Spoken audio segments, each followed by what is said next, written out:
Good morning, buddy. How you feeling? I'm doing good. How are you? I'm good, thank you. It is a beautiful sunny day in Chattanooga, Tennessee. It's getting cold around here. Oh, yeah, it was a nice, cool, brisk 75 this morning when we got up. It was the dew point. The humidity was lower than it was this last weekend when we basically died in the furnace that was our Ironman Chattanooga training weekend.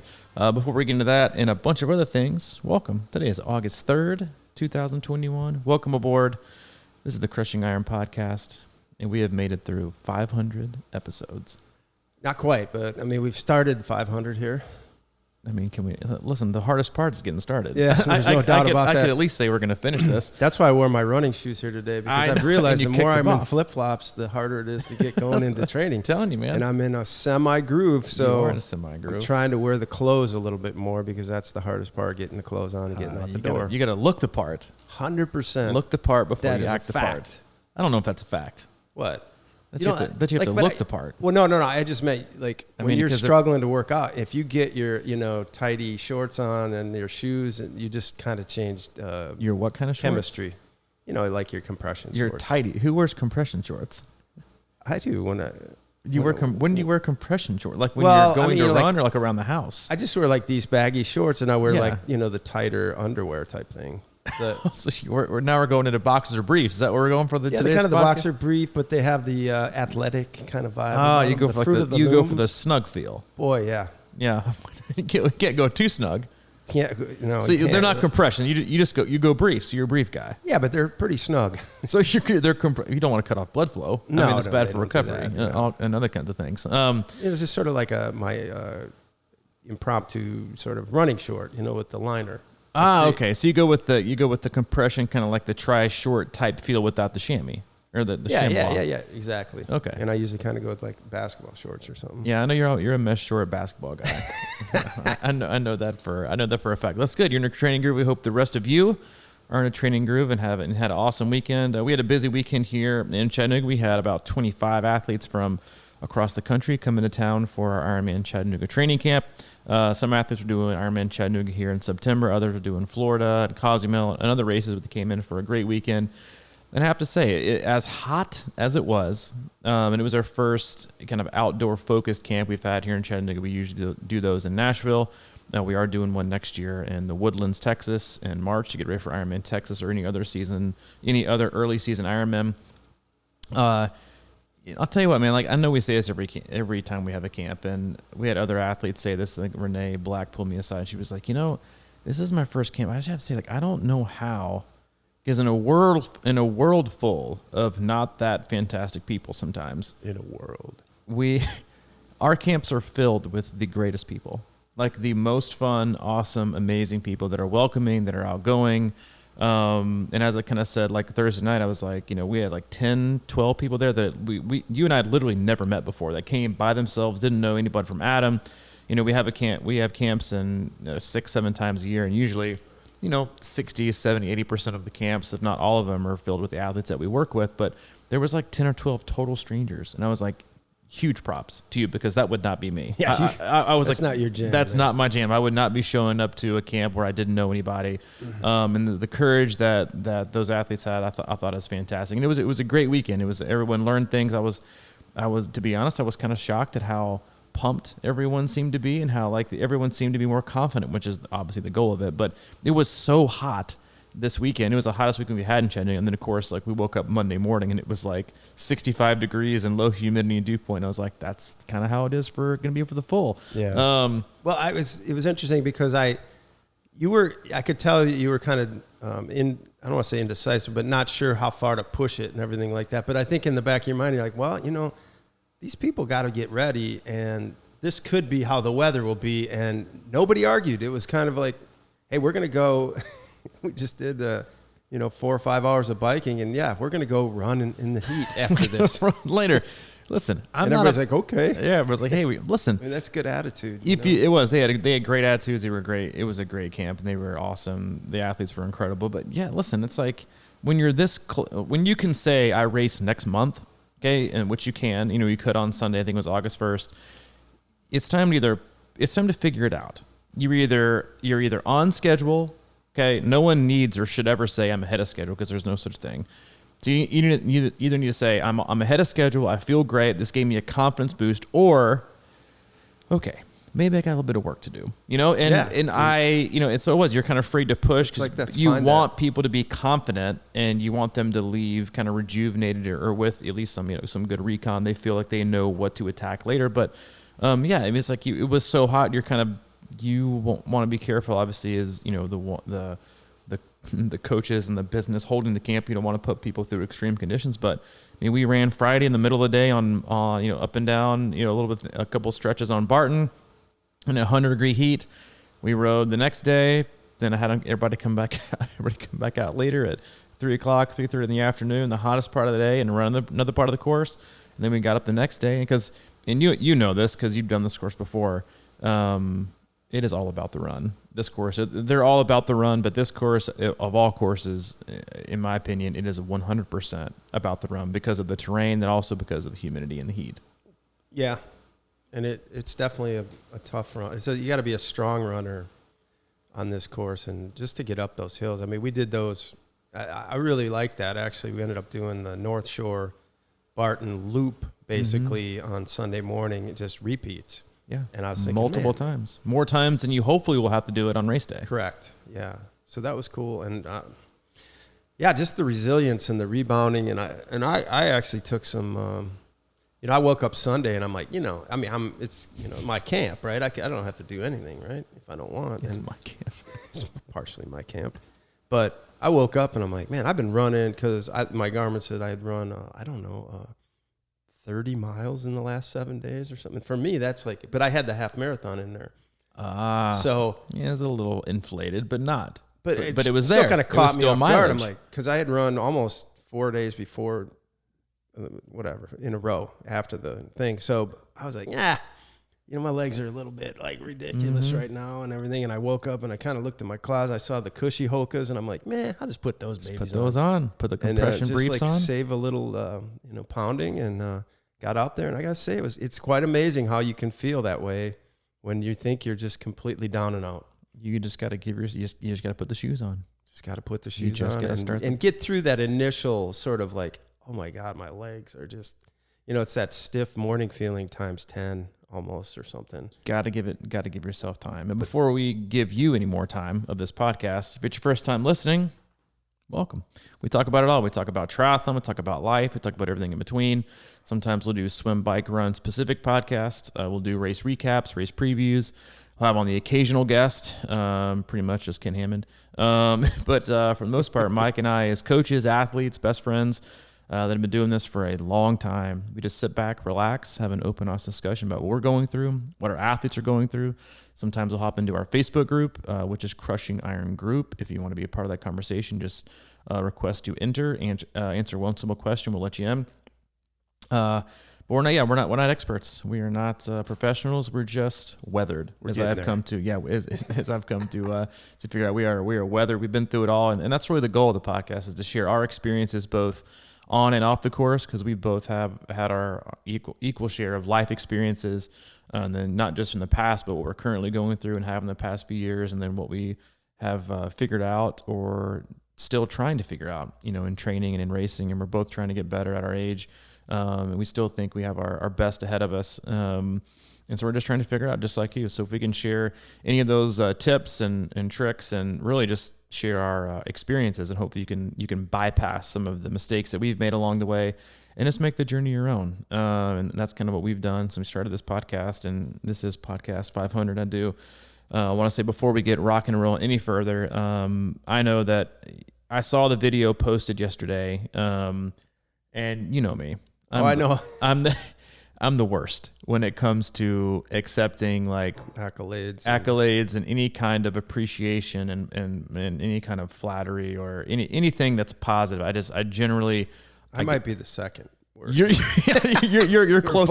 You are. We're both very bad at accepting praise and stuff like that, for a whole lot of reasons, but we're not going to couch it on this one. We're not going to sit back and share our experiences as kids, but it's just, I'm very uncomfortable with it. And but I do want to say, so it took me a while, and I knew because I saw a post and you're like, hey, did you watch the video? I was like, no. You're like, yeah, I got a little misty. And I was like, well, if you got misty eyed, then I'm probably going to sit here like watching like, a super, like a Lifetime special, and bawl my eyes out. And so I kind of gave myself a bit of time, and still generally uncomfortable watching it. I'm always uncomfortable when like even at Heil 70.3, there's, we're at race, people come up and thank us. And it's just a weird position to be in when, we do this, we started out doing this podcast for ourselves, like to connect and communicate. We knew people,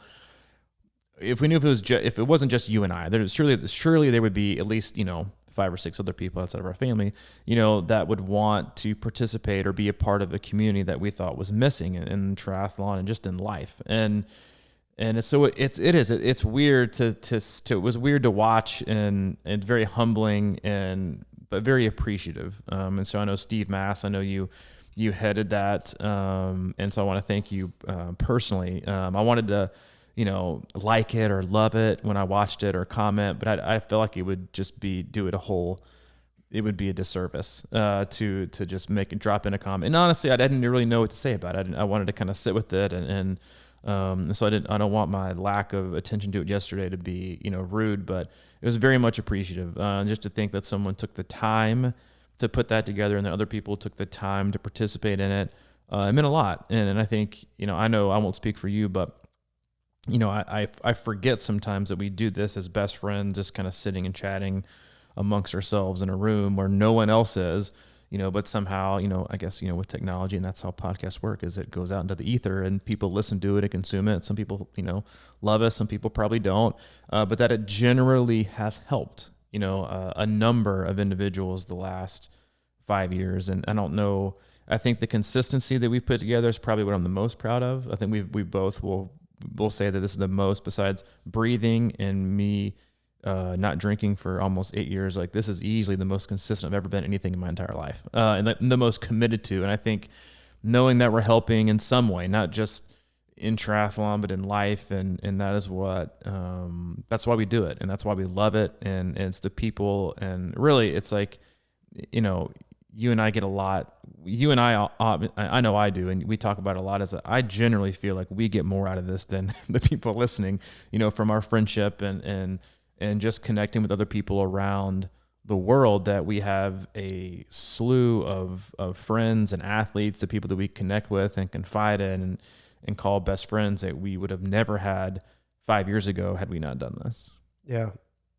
Well, it is amazing the things that have come out of this, and it all goes back to that, text probably I sent you that say, hey, you want to start a podcast? And you're like, what's a podcast? And then well, I still don't really know what they are. I am kind of amazed actually that we did 2 that first week and we just committed to 2. And now it's just sort of like we walk in the room and we don't even say anything. We just sort of sit down in the chair at like 10 o'clock or whatever, and we just do it. But I mean, to that point, the idea that this is actually reaching people, and I think in a lot of ways it has changed our lives, and the fact that people are telling us it has changed their lives is kind of amazing, and it's really like sort of humbling. But it's cool because that's sort of in a weird way, that's the kind of stuff that I crave, is that kind of connection, that deep, real communication. And I think that's what's coming across with this podcast. And we've never kind of tried to script it, and we just sort of like, I think that it's great because we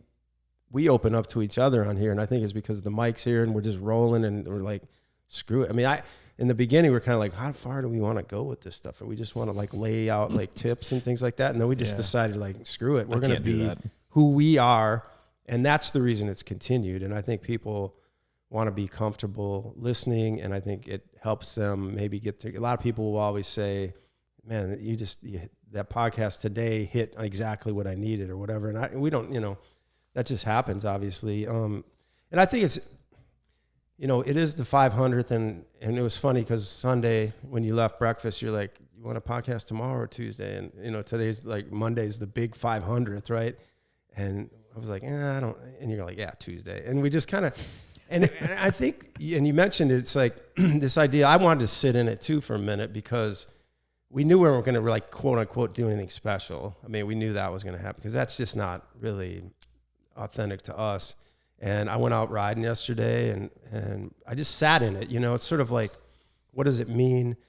And I always talk about, like, when you get in, like when I do yoga or whatever, you got to sit in it in the, moment and see what that's like. And really it was special, but I didn't want it to be like, go to your head. Yeah, that, and exactly. I mean, it's kind of amazing, but it is just sort of that process, and it's just a number in a way. But I'm really, we would have never done it if people weren't listening. So, I mean, it's all on everybody like you guys out there. Yeah, I totally agree. This is, and this 500th, no matter what we talk about today, because we have no idea yet. But no matter what we talk about or where we go, like this one is more about our listeners than it is about us, and like you said, like we wouldn't, we may or may not still be podcasting if people didn't listen, but it's what we've gained from it, and hearing things from our listeners, and really just the video that Steve put together and all the people that chimed in, the people that commented below. It's very humbling, and it's also, I'm very appreciative, not of the compliments and the, because there's no accolades. We're not winning anything. We're not winning a Pulitzer or anything. But it's just the appreciative that other people appreciate it. And because that's really what we ultimately wanted, was other people to appreciate what we've done, or to get something out of it, no matter what it is. It wasn't to, we didn't start this podcast to, try to help you qualify for Kona. We did it to try and get you to be better at everything and in life, and find, to navigate through things and to overcome obstacles and just to grow. And I know, I have for sure gotten so much out of this podcast, way more than I would have ever imagined when I dropped $16 on a microphone on Amazon 5 years ago, and had literally no idea what we were doing. Honestly, I still don't. I just talk into the mic and you do the rest. Like, I literally don't. I don't listen to podcasts. I'll occasionally listen to a coach interview another coach for educational purposes. I don't listen to podcasts.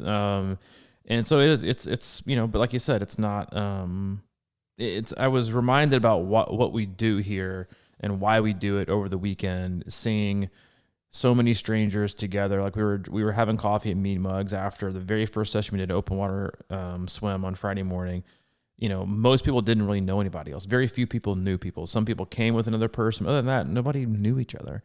And just listening to people talk about how awesome everyone else was and how complimentary they were, and they could instantly became friends and and cheerleaders for each other about what they're doing this event next month. And honestly, I just couldn't help but think, in a world where everything is polarizing and everyone is pitted against each other, whether it's politics, religion, diets, COVID, everything. Everyone is you're on this side. It's about drawing people against each other because you're for something. And when you look at endurance sports and things like this weekend, people were drawn together, right, for something that was good. And right now, life is so much about separating individuals versus, or competing against each other, or, you're right, or, you're wrong. And it was just it being in this journey that was no other common denominator initially, besides we signed up for a camp to do Ironman shooting with somebody, signed up for our own. It brought people, it's total strangers, together where there was no, it was no pitting against each other. It was a unifying thing. And I just think that's what's needed right now in life, is to unify people together under the umbrella or the conversation that is something that's good and positive. And, I'm sure we might not always come across, positive, but I think generally speaking, that's what we try to do is bring people together. And I think our Facebook community, represents that. I know that our team represents that, and just generally bringing good people together and attracting good people to do good things. And I think that's what, honestly, the world needs more of right now. And it's something I'm very proud to be a part of, not just with the podcast, but with our community. Yeah, that was the thing that kind of popped yesterday with people on that video, was that they were talking about the community and the friends and thanking us for that. But I don't know how that happens really, as far as, like you said, everybody was just cool here. And that just, there's something about that speaks volumes. I can't just figure out what it is. I think it's because, we have kind of just been not tried to be flashy or know it all or whatever. And I think a lot of people are in that space, and it's like we're in this together and we got to try and figure it out. Now I was thinking, one of the things I was thinking about yesterday, and I was filling out, because I'm the next coach future on the Instagram. So I filled out my sheet. Nice. I think I'm the next one. I think I'm the only one left. Yeah, but you're the only one left. which is, but one of the things I put in there was, and it just occurred, I would be curious to hear your opinion on this, because one of the questions is, what was my favorite race? And there's just no question. I have to go back to my first Ironman at Wisconsin, right? And it was because of the community, because all of my friends a lot of my childhood friends were there. All of my family was there. And then you were there. And I'll never, it was just like, I was thinking about this because it was my first Ironman. It was Wisconsin. I had, the state capital, and it was just where I grew up kind of thing. And then that whole thing about me coming around from the finish line, and you were yelling at me, and I could hear your voice echoing in the Capitol, and it's like, "Go, Mike," or something like this. And I couldn't even see you. I didn't even know where you were. I could hear your voice. I don't even know if it was really even you, or I was just hearing it. Me. Okay. It was me. I didn't know if I was just hallucinating at that point or whatever. I probably was too. I had a little bit to drink that You day. had a few that day. But maybe some of you have seen the picture of Coach with me at the finish line that day, and we got our arms around each other, and he's holding up 2 fingers.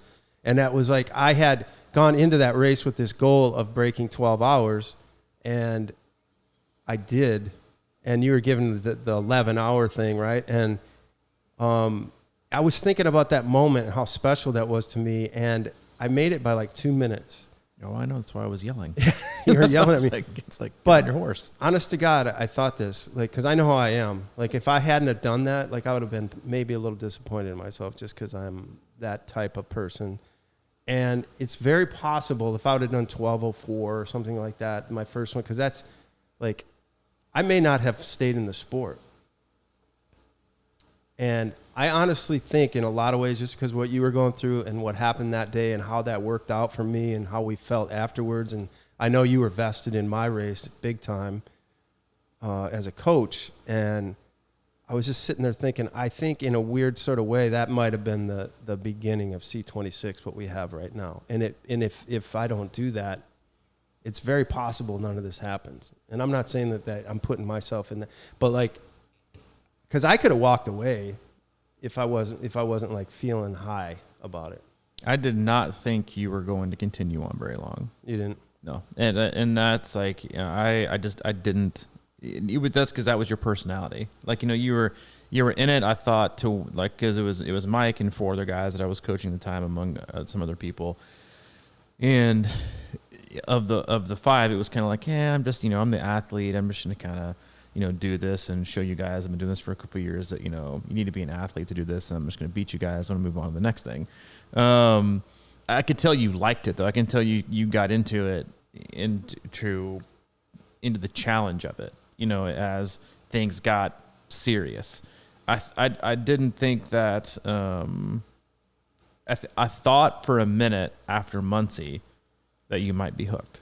I wasn't sure because you did Muncie, and I think that was the first glimmer you had. This is 2012. That was the first glimmer 13. of, yeah.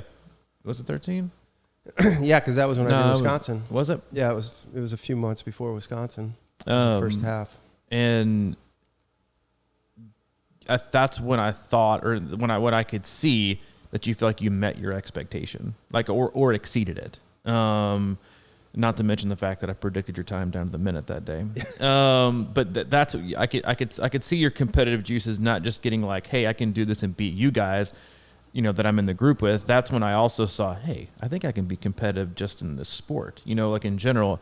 And that was fun to watch. But being there that day and hanging out with your mom and explaining to her why things were going the way they were going, and going around town with her, and I surprised you guys up there. Like I did a little bit of photoshopping and because 70.3 Worlds was the same weekend. It was in back then. It was in Las Vegas. It was in Las Vegas. It was in not Anderson. What's it called?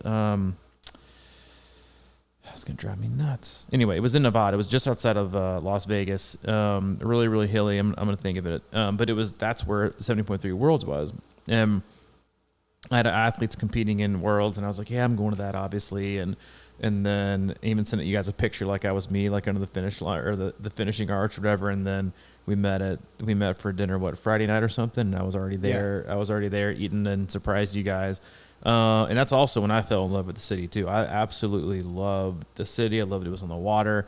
But it was fun watching, you, and I was obviously closer to you than I was the other guys that were competing, and then getting to spend time with your sister and Pete, and your dad and your mom and Chris and everybody, just kind of being involved in your family and watching you do that. And then, get under, because I had my money on you, and thank God you didn't blow it.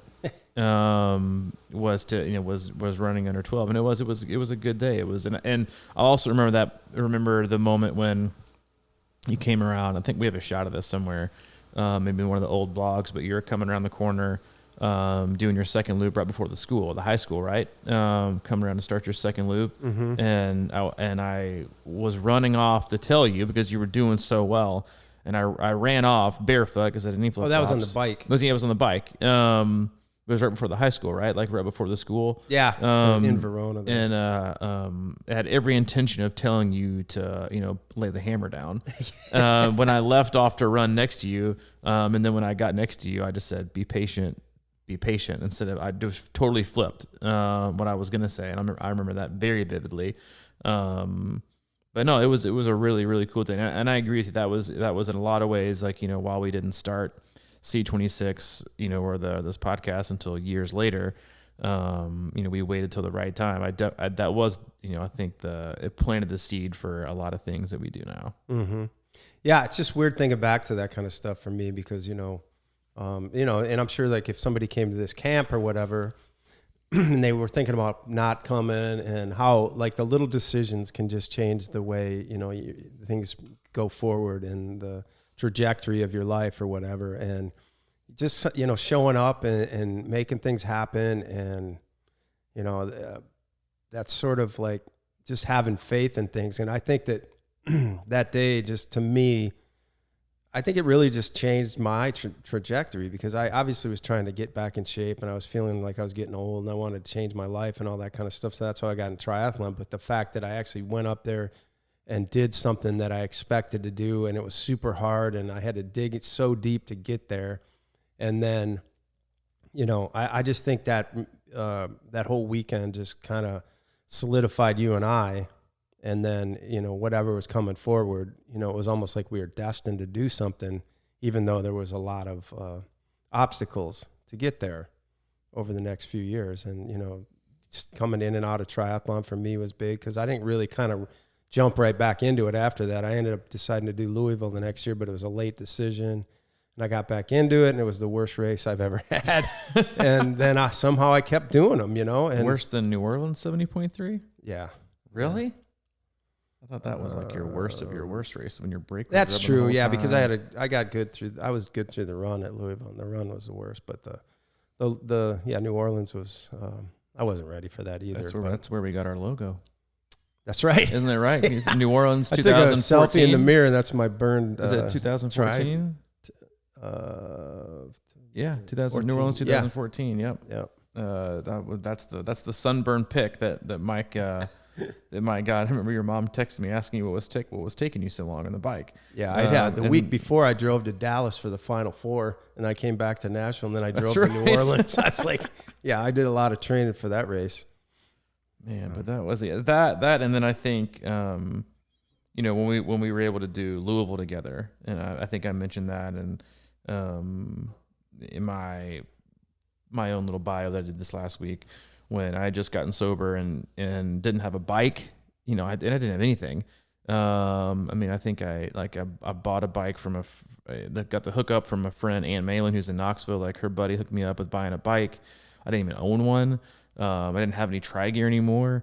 And I got out of rehab in the February of 13 and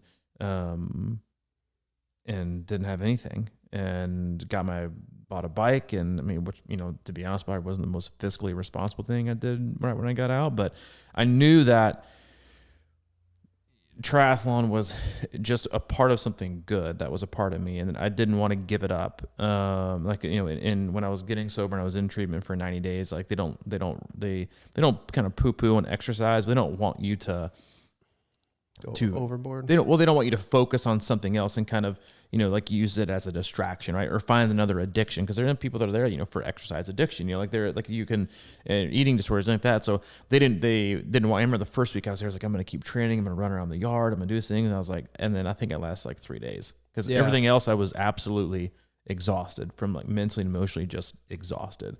And I knew that, I knew that I needed to get back into the sport for me, and I needed to do it in obviously a healthy way, but it was something that was a part of me that was good. Like a lot of people pick up triathlon when they get sober, they get clean, or they find their way. And for me, it was something I had done, the 10 years before that. And so to me, it was just part of what I did. And I needed, as different as my life was and as different of a path that I was going on and the things I was still going through, like I needed some sense of normalcy in a positive common denominator that was triathlon. And I remember, January, so I got February, March. I didn't really start training until like June, and started from, scratch. Like, cause the previous year I DNF'd. I was in a horrible place, obviously, and just DNF'd, I think 2 or 3 races back to back to back.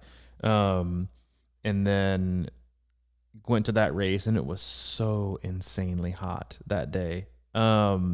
And I remember just thinking, I was kind of glad, because it kind of let me shelve all expectation out the window, and I was just able to approach it in a positive way. But that is another memory that I'll never forget. Is it was back when they did, like, the rolling start, time trial start for Louisville, but they did it the opposite direction, and we were like, why don't we just wait till everybody comes to us? We're not going to stand in line. We're not going to wait for a long time.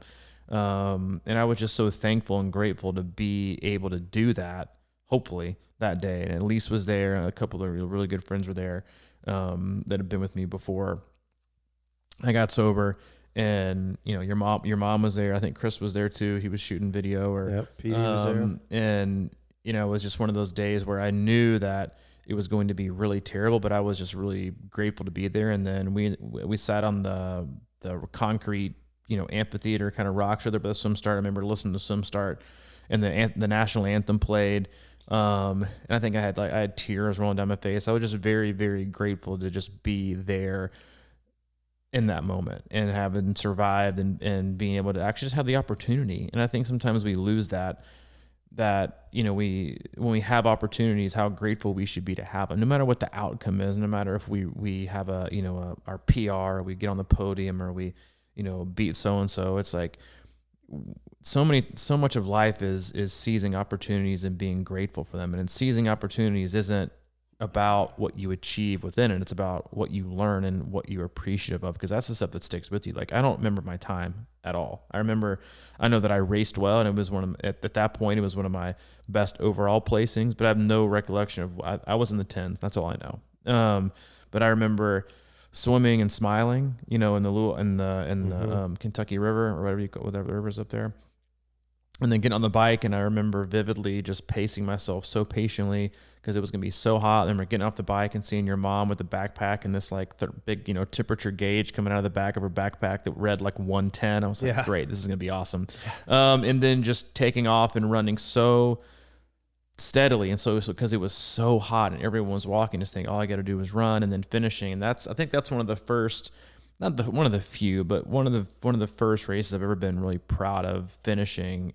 Not just the time that I did, but just gutting it out and being there in that moment, and enjoying it. And I think that's just so much about what we tend to lose focus on, especially in triathlon, because it's become such a numbers game for everything. Like there's data overload for 99.9% of the people out there. And what gets lost in the numbers and the comparison and just the general misinformation that is trying to figure out what equals good enough for each person, and TriCalc, and what's going to justify me, doing this sport, and what's going to be good enough for my friends or my spouse or whatever it is. It's just like we get so lost in the moments that mean the most to us that we can't really share because no one else will get it. You know, it's like it means literally nothing to no one else but ourselves. And when we get so destroyed and so upset and so down ourselves for not meeting a time goal, you know, we really miss out on the things that stick with us through life. And if I look back through like this last 7-8 years of doing this podcast and training and racing, like the best moments I remember have literally nothing to do with times, you know, or PRs or overall wins or podium. It's like none of those are my favorite experiences. They all are reminded of doing something with another person or a memory of what I felt about myself. It had nothing to do with justifying my athletic ability against so-and-so or the age groupers that I, you know, compete against. It was about how I felt and what I learned and the opportunities that we have. And I just think I was writing this email earlier to another athlete and just kind of reminding him that like, hey, like, you know, we do this sport as a hobby, you know, and it's supposed to be good for us. It's supposed to complement our lives. It's supposed to bring us joy and happiness and health and be able to push ourselves and to grow. And it's not that we're not going to have hard times. It's just that like it shouldn't be riddled with guilt or shame or self-criticism or negative self-talk. Like if that's the journey that you're on, then you need to get a new journey and you need to start over and start from scratch, because this sport and this in the community that's mostly in triathlon, like it should be a good, positive influence on every part of your life. And if you continue to get negative feedback to yourselves or from your counterparts or from your teammates or from your coach or from your family, like that's not what this is supposed to be about. It's supposed to be a, you know, continuous journey of self-reflection and growth. And it should ultimately be something where you have memories that have literally nothing to do with race times, but just experiences. Yeah. And I sent out an email to my athletes the other day, and it was about along that lines is like, we get caught up in so many different things like times and numbers and what have you, and like all these nutritions and calories and everything like that. And we forget about wanting to, you know, like what it means to feel good and this sort of physiology, you know, and breathing. All right. Like, so the number one fuel for our races is oxygen, it's breathing. And if we're not breathing right, we're giving up a lot of, you know, energy.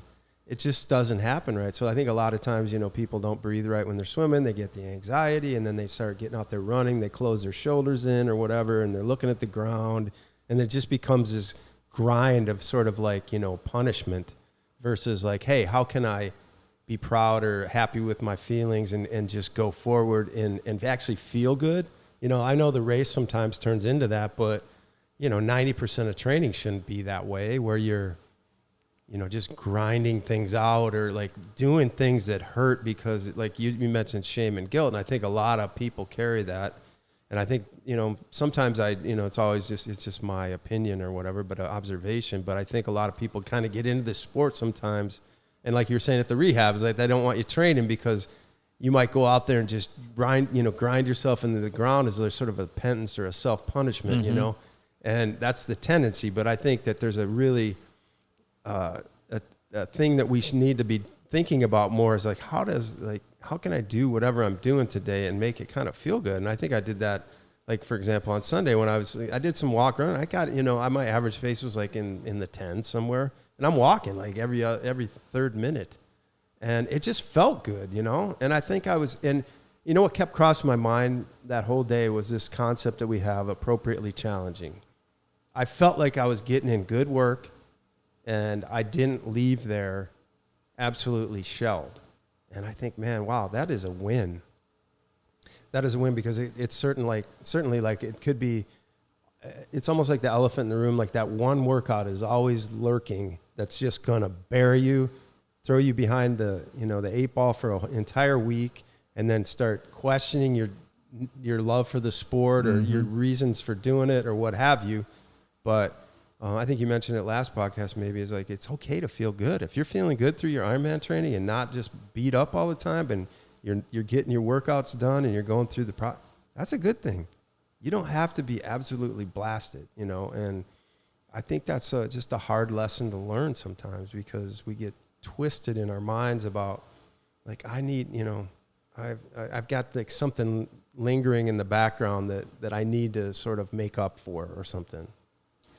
You know, it all comes in. I think it's very, you know, symbiotic of our podcast. You know, in training and racing is like, it's all about owning your own journey, and frankly, just not giving a shit what other people think about your own, because it's yours. It's literally yours. Like, in whatever stance you're on.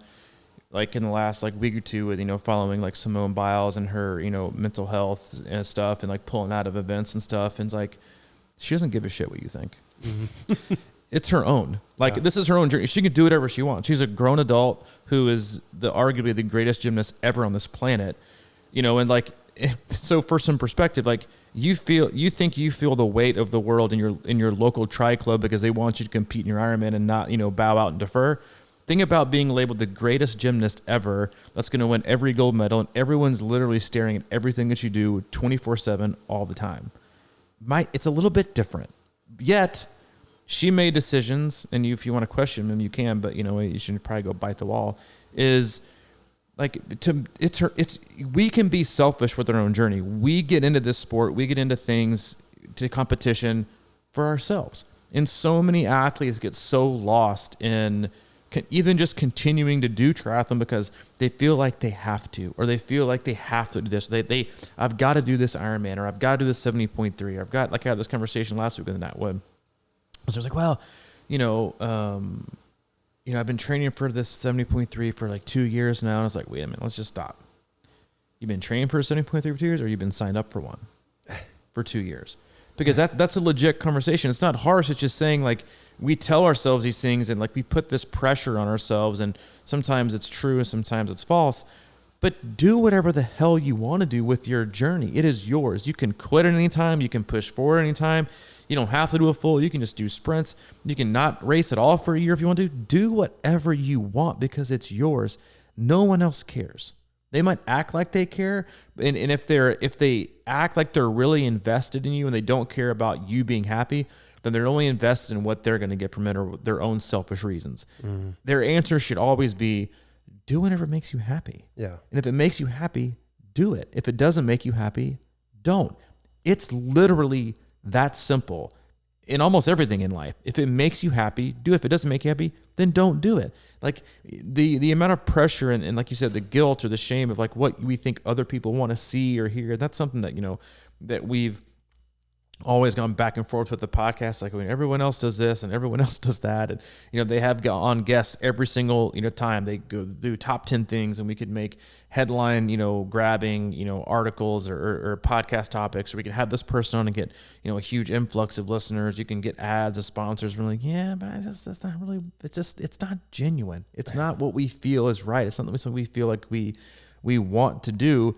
It's just, it's our own. And I think that's why we've been able to stick with doing this podcast for now 500 episodes with no really end in sight, is that we love it when it makes us happy. We don't feel obligated to have sponsors or to do ads or to answer to another, you know, person, or make sure we mention, you know, this product on air 4 different times. Like, it just makes me insanely disinterested in doing something that I love. And as long as you can love something, guess what? You're going to end up doing it 500 episodes. You're going to do it for 5 years. You're going to do it twice a week. If we'd have ever got lost along the way and be like, yeah, well, maybe we'll, you know, take a couple $100 here for, you know, this, you know, each episode, but we have to basically farm out our loyalty to someone else and feel obligated to do this and that, and it becomes more scripted, we become less in love with what we're doing, you know, and it becomes less a part of us because this is ours. Like, we do it the way we want to do it. It's also for our listeners, and the more you try to make it into something that's not genuine and authentic, the less likely you are to continue doing it. And the earlier it's probably going to stop. And the same thing goes with training. The more you do it for someone else or a different way to prove this, or to drag and run yourself from the ground because you feel like you have to do this, guess what? The least likely you are to continue doing it, which is never the way to get to being their best, because it's about consistent long-term work. And so you have to find that that happy medium and not forcing yourself into timelines and time thresholds to decide if something is good, right? Or bad. Yeah. You know, what's crossing my mind is the rigidity of like a training plan. Sometimes it can seem like, you know, because we're getting in time for a lot of late season Ironman where there's 5-hour rides going out there, and then I can just see it now. You know, it's like a really terrible time of year, and people are out there going to try and force a 5-hour ride. And again, if it would leave them shelled, that's probably not a really great idea, you know. But like, I also see 3-hour rides a month ago where people have gone 4.5. I mean, it's sort of like what you're saying is, if it makes you feel good, if you're in the groove for it and you want to, just do it. Like, do what feels good, because it's just, as I get into training, I'm really focused on, obviously you got to build up volume, and I've been doing that. But this idea of quitting while you're ahead kind of thing has really been resonating with me, because I don't want to hate cycling, for example. And we rode the other day, and I rode a loop, and it just like kind of beat me down a little bit. And I knew if I tried to go out there and do it, I probably could, but like, you know, you want to keep liking something. And that's what this podcast too is. Like, if we had a sponsor, we've tried to have our own little segments, you know, that like, we feel like that the rigidity of doing 2 a week is enough for us, I think. And then, but when it happens within the content, we have to let that free form, because if it starts, like, if we're looking at lists and we got to like, you know, make sure we're mentioning all these certain things, or we have our segments, you know, like the trick of the week or something like that. That's just not going to fly with us. I mean, we did it with the coffee thing a little bit. It seemed fun, and you know, but like, it's hard to kind of keep up on that. And we got free coffee, so we got a lot of free coffee. We think, so maybe we'll catch up on that. But yeah, and we do appreciate that, because we do use it, and you know, we're grateful. But you know, it's just Angry Squid's still the best. But whatever. It comes back. Yeah, exactly. It does come back to doing what makes you feel good and what you love. And it's like, so I really think about this a lot with regard to, because I've been in the corporate world and stuff like that. And sometimes you just got to wonder, what the heck? We spend so much time doing things that just seem so weird to me. Like, really, it does. I mean, like, you know, chasing down policy numbers or whatever the case is like, but man, as I get, maybe it's because I'm just getting older and I've been through it, you know, and I kind of went through that adulting period where it's just that responsibility. And I'm not advocating not being responsible, but like, at some point you got to be responsible for having fun and loving life and doing things that make you feel good. Or just be responsible for your own journey, and quit either blaming other people for your lack of progress on your own journey, or quit veering off course in your own journey for people who literally don't care. Yeah, like exactly. You know, like that's, I think that's like one of the most, and it's not harsh, and it's just true. Like, you are the only person that's going to care as much about your journey. I mean, no one else is going to care as much as you are. Like, no one's going to care and love this podcast as much as you and I do. No one's going to be as, you know, staunchly, you know, supportive and defensive of it and own it like we are. Like, no one is. So people that want to infiltrate your journey, you better be pretty damn selective of who you're going to let come in and help dictate the left or the right or the north or the south or whatever direction it is you might change or deviate from. You better be really selective on who you let in and who you let dictate where you're going to go or how happy you're going to be, or if you're going to change it or not change. Like, there's so many thoughts, and that's why endurance sports is so great, because like, there's so many different things you can do and still be on the same course. But there's just this obsessive and honestly this unfortunate demise that I see among so many athletes that let other people's thoughts and opinions just infiltrate and pollute the mindset that they originally started with is gone. Like, the identity that they once were trying to figure out within triathlon or endurance sports is gone. They get lost in self-growth and being better and doing this and doing that and you know, trying to be healthier and set a good example. And then it just becomes, you know, how many Ironman can I sign up for this year to become an AWA athlete? How many selfies can I take today to make other people feel like shit? Like, how many things can I do? And it's like, where did we get lost along the way? It was like, we do this selfishly for ourselves. There are very few things in life anymore you can be selfish with, without being considered, selfish. But your journey is yours, and no one's going to care about it as much as you are. And so every time you think about doing something or changing something because of someone else, you're letting that person put their hands on your journey and your steering wheel and think, you know what, I'm going to take it over here. And it might push you farther in the wrong direction. You might get you lost along the way. And you might be able to find your way back. So, if you could, learn anything from the fact that somehow two mediocre dudes, that are aging quickly have put together 500 podcasts in a row that somehow people tend to like to an extent, or at least appreciate, it's that we haven't wavered. And it's been something that we want for ourselves, and we've been selfish with it, for in a whole lot of ways. Because it's ours, and we want to own it. Well, we won't own it like anybody else will own it.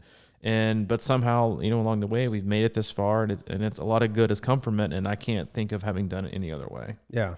I mean, we do get tons of thoughts and ideas and, suggestions and people wanting to be on the podcast and do this, and you should do it this way. And we just, I don't know. It's, I think, a lot of the process, and even with training is being able to say no and not go down roads that seem like, good ideas at the time or whatever, prisoner of the moment stuff. But when you're training, it's just like, you got to keep the overall picture in your head about what's right for us or yourself, and not waver on that too much. I mean, it's just like so tempting too to, you hear one thing and you're just gone down some crazy road.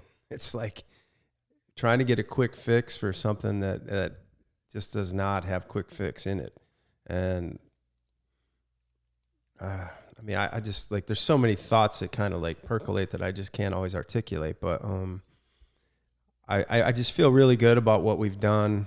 It's been a great journey. I do think that it has helped us in so many ways, just sitting down here and kind of, like we talk about, it's our, like we're each sitting on these sort of recliner chairs, and it's kind of like we're each the other's therapist for an hour, a couple times a week. That's and right. We get to air out things and without, judgment, and I think that is one of the things. It's like, yeah, we don't always have the same opinions, or we do disagree, but it's like no reason to kind of like put up walls and make that, sort of, just because I think that, again, it's sort of the new media that becomes the hook, right? Is like the argument or the disagree. What side are you on? And we're just kind of generally on the same side. And for a lot of people, that seems to be like, I don't know, boring approach or something, but we're just kind of like figuring it out, man. Listen, my crotch is sore because I straddle the fence so much. Like I'm on neither side of it. Like, but I also think it's an interesting. That's why it's an interesting medium. Podcasting is because the way you and I go about it is we just sit down and have an honest discussion about whatever we're thinking, going through, without judgment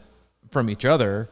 Yet we put it out into the universe where, an infinite amount of people and strangers can judge us however they want. They can listen to it on YouTube and bash us in comments. They can listen to us on iTunes and not like one episode and give us a 1-star and bash us. They can not like what they hear. We offend them and then send us an email and bash us. Like, that's the interesting part about what, we do and how we put it out in the universe.